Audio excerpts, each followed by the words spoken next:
let's flip a coin.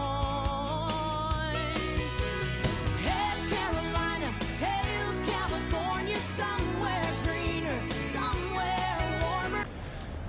Hello, it's Andy Graham of the Ask Andy Show. I'm in, I'm in Zadar, Croatia, and behind me is a 19th century St. Donatus Catholic Church, and another tower. I don't know what it is, but I'm here to ask you. This is the Ask Andy Show. I've traveled to 92 countries now, non-stop for 16 plus years. I've gone around the world maybe 20 times.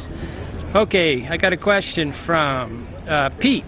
Pete asked, hello Andy, your videos, very good. I like your videos, very good. Question, any problems receiving mail in different countries you were in? Do you use the hotel address you're in at the time for mail? Is it possible to have mail forwarded to the U.S. from foreign locations? Thank you, Pete. I've actually, I don't receive mail in a hotel. I guess I did receive one letter in, I've had ATM cards sent to me a couple times to hotels, and I had the address, you know, it was given by FedEx or UPS. One time it was in Thailand, the other time was in Ranong, Thailand, the other time was in Manila, Philippines. So that works, but generally that was just, you know, overnight mail. You can get this poste resistance or whatever you call it, whatever. But having your mail forwarded, you know, having people send you a letter to a hotel is relatively easy if you have a month or so to receive the mail. So that's not a big problem.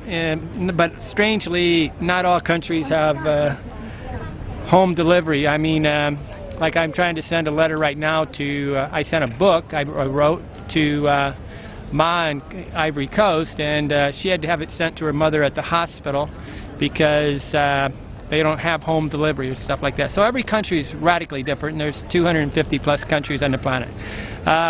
There is mail forwarding services, and the only places I've seen them that they actually worked perfect was in Sosua, Dominican Republic. You'd actually buy something off of the internet and have it off of Amazon, have it sent to this Florida address, and then they forwarded it on, and it was cheap. It was only adding another $8 or $10 to the price of the product.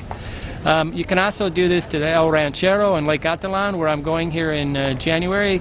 They have mailboxes, but where I was at in Vilcabamba had mailboxes, and a lot of people received, because most of the common way that expats receive mail abroad is they have a mailbox, and that mailbox is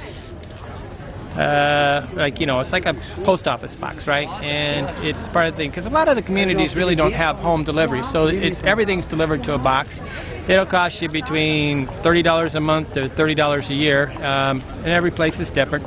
The best way to discover the actual prices is probably to get on, if you wanted to know, you get on, right now Facebook's the easiest place, and say, wherever place you want to go, Bulgaria Expats, and you find this expat community, you join it, and they'll tell you the prices and stuff.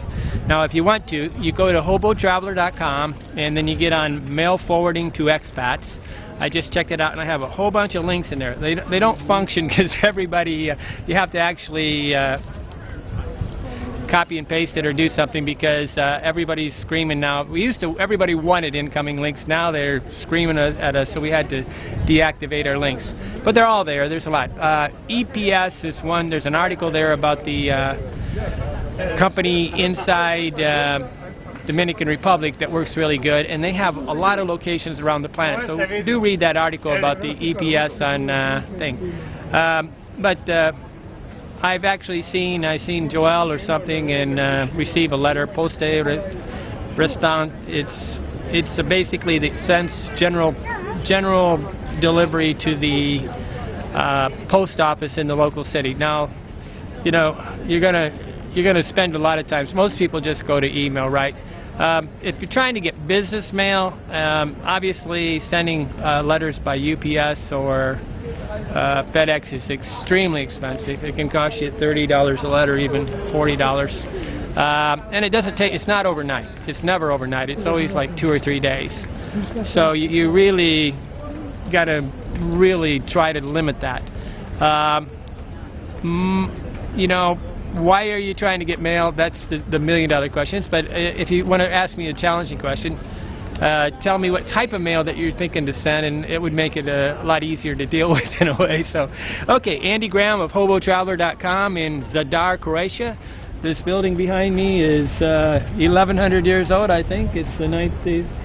It's pre-Roman, and you really should study the history of Zadar. It's really interesting because the waterway around here, Venice is only 134 kilometers from here, and Italy's only across the way about 100 kilometers, and it's a real interesting historical place.